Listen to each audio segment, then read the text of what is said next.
Ooh, what to say? It's so interesting talking about this film because there are so many spoiler trip ups. You have to remember what people know at this point before seeing the film.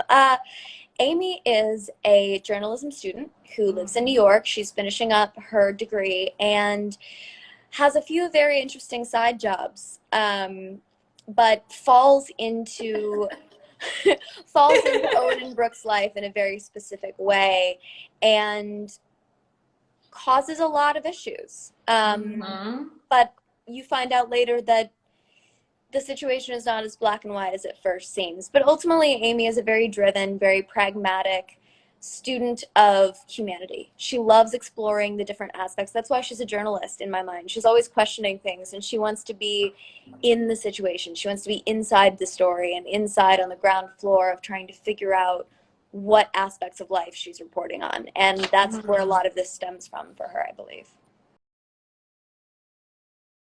Well, something that we have in, what Trust explores is modern relationships in a lot of different aspects.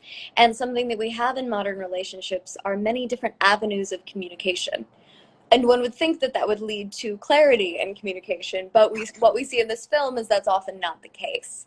And a lot of inferences can be made from different influences and different perspectives that people may have about people's lives or people's relationships. And truly, no situation is entirely black and white. No person is entirely black and white. And no one's intentions are entirely good or bad. And so while people may have the best of intentions toward each other, their perception may color that and cause problems to happen. So like you said, communication is so key. That's the key. If these people were if all of these characters were just completely upfront with each other, they could probably figure out their issues and end up with a lot different of an ending. I would say that Amy definitely uses her sexuality as a tool. And it's part of what she's learned as a journalist. It's part of what she's learned, investigating different situations, how to use that.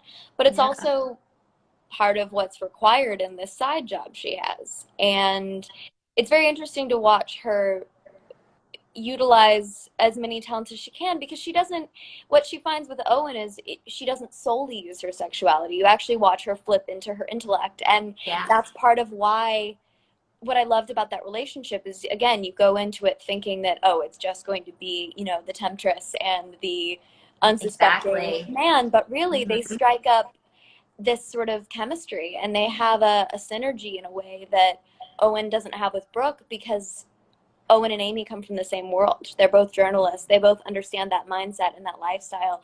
And there's a kinship there that extends beyond what might be on the surface, perhaps.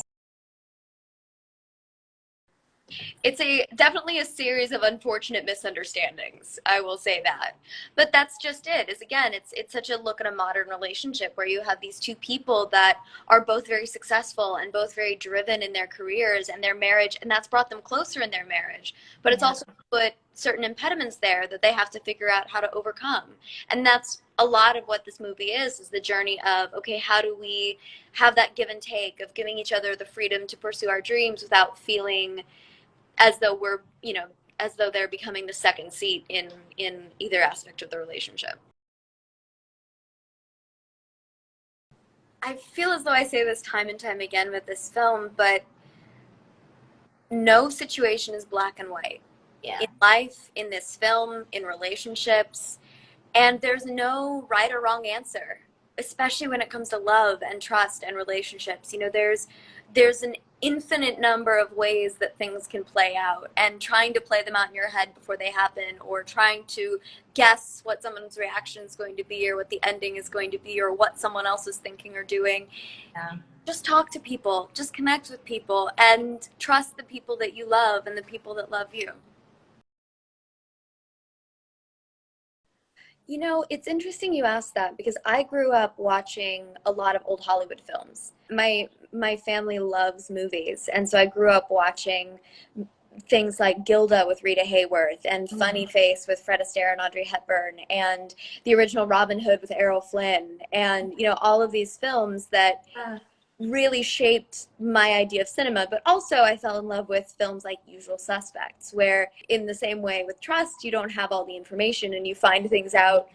And upon a second or third or fourth watch of the film, you're still finding these little things. But aside from all of that, I'm always drawn to interesting stories and interesting performances and those things that hold a mirror up to the human experience in a way that causes you to think.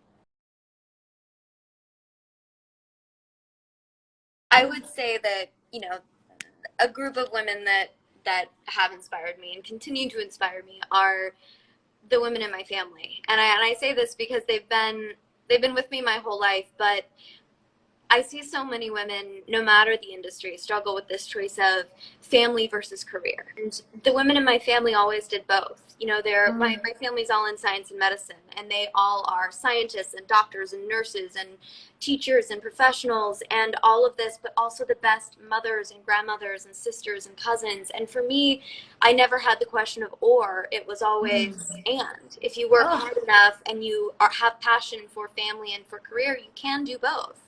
And so I wish that was more of a prevalent thought for women everywhere.